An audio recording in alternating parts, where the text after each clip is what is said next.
Hola, buenos días. Mi nombre es Gabriel Mesano, yo soy gastroenterólogo y hepatólogo del Hospital de El Salvador y el día de hoy me toca presentar acerca de las hepatitis agudas virales. Hepatitis aguda viral, como lo dice hepatitis significa básicamente inflamación del hígado, mientras que aguda se refiere a que es de un periodo reciente que no sobrepasa los 6 meses. Cuando ya sobrepasa los 6 meses se habla de crónica y viral, lógicamente porque es producida por algún tipo de virus. Dentro de los virus que pueden producir hepatitis, existen los virus que son hepatotropos, es decir, que tienen por preponderancia la afectación del hígado, y en esto están los virus del grupo virohepatitis A, B, C, D y E. Y existen otros virus que no son hepatotropos que también pueden tener afectación hepática, como por ejemplo el virus de Epstein-Barr, el virus citomegalovirus, el herpes simple, el COVID, que está tan atingente a esta época, y otros virus que también pueden producir hepatitis. De los virus hepatotropos, tanto el virus de la hepatitis A como el virus de la hepatitis E en su curso clínico solamente producen hepatitis de curso agudo. No tienen tendencia a la cronicidad como son el virus de la hepatitis B, C y virus de hepatitis D, que evalúan y que pueden producir una hepatitis aguda y que algunas de ellas pueden evolucionar hacia la cronicidad. El periodo de incubación de estos virus es variable, puede oscilar entre los 14 y los 160 días y los síntomas predominantemente son, hay síntomas que se pueden definir como generales, como decaimiento, compromiso del estado general, anorexia, hay pacientes que pueden tener fiebre, náuseas, vómitos y dolor muscular o mialgias. Existen síntomas que son de especificidad hepática, como son la ictericia y la coluria, el dolor abdominal, principalmente en hipocondrio derecho, y el prurito, con también algunos síntomas que pueden ser complicaciones de estas, como el compromiso de conciencia, por ejemplo, una falla hepática fulminante por virus de hepatitis A, o las complicaciones de un paciente cirrótico por virus de hepatitis C, con las características de la ascitis y otras. Las formas clínicas de las hepatitis agudas virales pueden ser asintomáticas y pasar desapercibidas, y es lo que se conoce como una fase que es anictérica, es decir, los pacientes no tienen el color amarillo característico. Existen aquellos pacientes que tienen síntomas leves, aquellos pacientes que tienen síntomas graves y aquellos pacientes que evolucionan hacia formas que son fulminantes, es decir, la manifestación más grave de las enfermedades agudas que llevan al compromiso de conciencia y con una elevada mortalidad en el corto plazo. Y existe también manifestaciones atípicas de las hepatitis agudas, como aquellas que son de predominio colestásico, en el que aumenta la bilirrubina total, pero también la GGT o la gamma-glutamiltransferasa y la fosfatasa alcalina. Y hay pacientes que también presentan recaídas, y eso también se puede ver en periodos de la hepatitis A. En el laboratorio, las hepatitis agudas virales tienen una elevación importante de las transaminasas, tanto la pirúvica como la oxalacética, pero predominantemente la pirúvica. Existe también, puede haber una elevación de la fosfatasa alcalina y la GGT, pero no es lo primordial. Existe una elevación que es variable de la bilirrubina.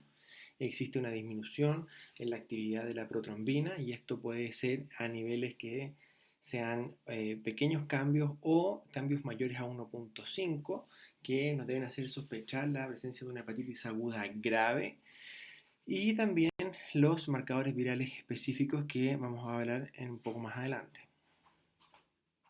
El diagnóstico diferencial de las hepatitis agudas se basa fundamentalmente en una buena anamnesis, dado que existen el antecedente de consumo de fármacos u otros tóxicos, por ejemplo, el consumo de alcohol en forma crónica o aguda, la presencia, por ejemplo, de dolor, que puede hacer sospechar la presencia de una colecistitis aguda, o aquellos pacientes que pueden tener una ictericia asociada a dolor, o fiebre, que puede hacer evaluar la presencia de una coledocolitiasis con una colangitis asociada, o pacientes que son mujeres, pueden predominantemente tener también una hepatitis autoinmune. Por lo tanto, la anamnesis que uno puede obtener de la hepatitis nos permite orientarnos un poco en la etiología.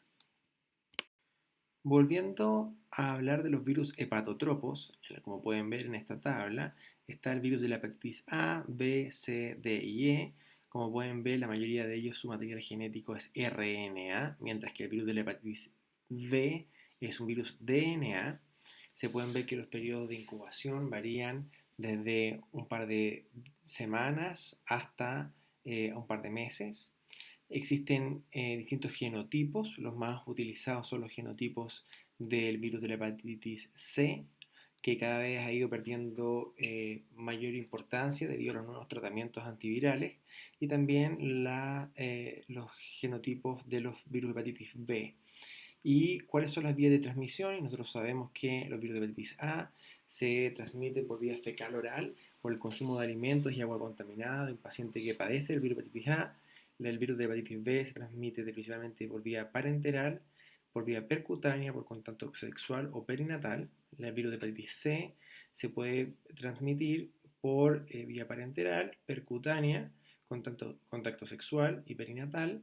En Chile está como antecedente de forma habitual el uso de transfusiones previamente, y hoy en día ha tenido un aumento también los contactos sexuales.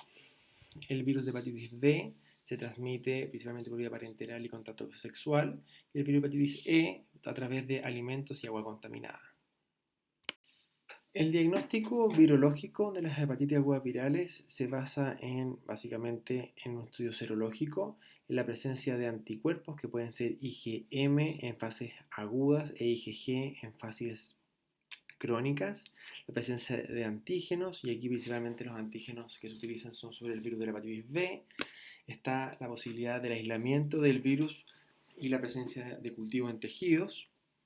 También está la detección de ácidos nucleicos mediante la técnica de PCR, que esto pueden ser cualitativos o cuantitativos. Nosotros utilizamos la carga viral para la forma cuantitativa, tanto para el virus de la hepatitis B como del virus de la hepatitis C, es lo que tenemos más rutinariamente a mano.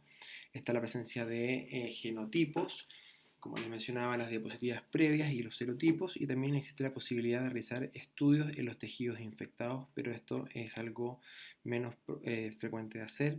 Sobre todo se puede hacer en la biopsia hepática con las tinciones de los antígenos sobre el virus de la hepatitis B, por ejemplo. Es importante tener en cuenta, dentro de los aspectos clínicos, los cursos de evolución. Entonces, hay que saber que los pacientes pueden tener una infección que es aguda, como les mencioné, y que esta puede ser autolimitada, es decir, que se resuelve sola, que es lo que ocurre mayoritariamente con los pacientes con, por ejemplo, con virus de hepatitis A. Está la posibilidad de la infección crónica, y aquí está la posibilidad del virus de la hepatitis B, que es lo más frecuente con el virus de hepatitis C, con la posibilidad de ser latente o activo.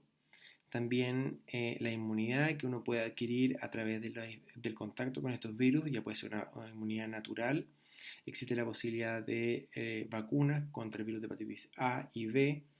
Existe también la inmunidad pasiva, que es la que se transmite a través de la madre hacia el feto. Los tratamientos antivirales también existen tanto para el virus de hepatitis B como para el virus de hepatitis C. También se pueden utilizar sobre los virus de hepatitis D y E, pero eso es menos frecuente. Los virus se asocian a su vez con un mayor riesgo de desarrollar cáncer, sobre todo el virus de la hepatitis B se vincula al desarrollo de hepatocarcinoma en un hígado no cirrótico. El virus de la hepatitis C también se vincula al desarrollo de distintos cánceres hematológicos, al igual que el virus B, y también el desarrollo de cirrosis y hepatocarcinoma. Existe también autoinmunidad asociada a los virus, desarrollo de otras patologías autoinmunes, por ejemplo, el virus de hepatitis C con el desarrollo de hepatitis autoinmune, enfermedad celíaca, entre otros. Como pueden ver en este gráfico, este es el curso de la infección por virus de hepatitis A. Como pueden ver, existe un periodo de incubación desde la infección que puede variar una semana o un par de semanas. Existe un cuadro clínico que se desarrolla puede ser en forma, como mencionamos, anictérica y asintomática, pero también puede presentar como dice el estado general, o cuadros que son más severos, con ictericia y con la alteración del INR, como cuadros agudos, incluso fulminantes. Existe una viremia que se mantiene constante. Existe una elevación de las pruebas hepáticas, principalmente la pirúvica. Se desarrolla la IgM para el virus de la hepatitis A, y eso de la cuarta semana, quinta semana, se comienza a disminuir en la IgM para virus A y empieza a aparecer la IgG. Y existe la excreción en las heces que puede mantenerse casi hasta los 2 meses. Acá pueden ver el curso serológico y de los síntomas de la infección aguda por virus hepatitis B. Como se observa en las distintas líneas, existe una infección, un periodo de incubación, posterior al cual se desarrolla un antígeno de superficie, que es un marcador de infección aguda, que tiende a desaparecer antes de los 6 meses, y eso es lo que habla de que sea una hepatitis aguda. Se también desarrolla el antígeno E, con los síntomas propios de la enfermedad, que pueden ser variables de intensidad. A eso de la sexta, octava semana comienza el desarrollo de la IgM de anticorp, que puede mantenerse en el tiempo y tiene un pic a eso de las 16 semanas, pero luego empieza a disminuir su producción para luego generar IgG anticorp, que es la que se mantiene como respuesta de seroconversión, y también a eso de las 32 semanas se produce el antiantígeno de superficie, que es la seroconversión del antígeno de superficie, que es lo que refleja la inmunidad posterior de la exposición a este virus. En este diagrama pueden ver la evolución de la infección por virus hepatitis C y su recuperación. Como pueden ver, desde el periodo de infección hasta el desarrollo del cuadro clínico hay un periodo de incubación de aproximadamente 4 semanas.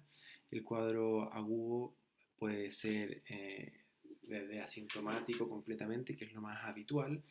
Por eso que estos pacientes, muchos de ellos evolucionan a la cronicidad en forma desapercibida, y por eso es importante la pesquisa. Pero en el cuadro agudo se desarrolla un aumento de la pirúvica, que puede ser pesquisada por los exámenes, una carga viral detectada por un RNA del virus hepatitis C, en el cual posterior a eso, a la infección aguda, queda como respuesta serológica desde a partir aproximadamente del segundo mes, una IgG antivirus C, que es lo que nosotros utilizamos siempre para realizar el screening del virus C. En este diagrama ustedes pueden ver el curso de evolución el curso agudo de evolución de un virus de hepatitis E. En este gráfico ustedes pueden ver el curso serológico de la coinfección del virus de hepatitis B y virus de hepatitis D con su correspondiente serología. A modo de resumen, acá pueden ver el diagnóstico diferencial de las distintas hepatitis agudas virales. Como pueden ver, la IgM del virus de hepatitis A en forma positiva, asociada lógicamente a una anamnesis y a un contexto clínico, me hace el diagnóstico de una infección aguda por el virus de hepatitis A. Tanto el antígeno de superficie del virus B con una IgM del anticorpo positivo, asociado lógicamente a un cuadro clínico y una anamnesis, me hace el diagnóstico de una infección aguda por virus B. Por su lado, un anticuerpo antivirus C, una IgG, con un contacto con un paciente con virus C, hay que evaluar si existe una infección activa, y lo que se solicita en esa instancia es una carga viral, una RNA del virus hepatitis C, frente a una IgG antivirus E positivo. Se debe considerar la infección reciente o pasada por el virus hepatitis E.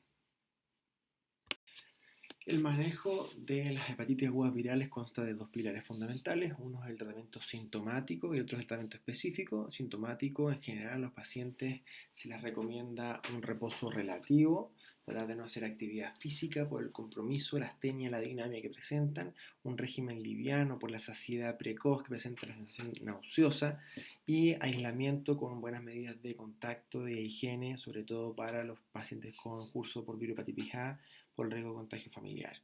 Se debe también realizar una monitorización y un control de estos pacientes en forma cercana, dado que existen cursos más graves, como mencionamos previamente, como la hepatitis fulminante. Existen tratamientos específicos, sobre todo para el virus de hepatitis B y virus de hepatitis C, que está basado en antivirales. Bueno, para el virus de hepatitis B en forma aguda se puede utilizar antiviral como la amigudina o entecavir, mientras que para el virus C se puede utilizar antivirales de acción directa, que son los que están disponibles hoy en día. Anteriormente se utilizaba la combinación de peginterferón con o sin ribavirina.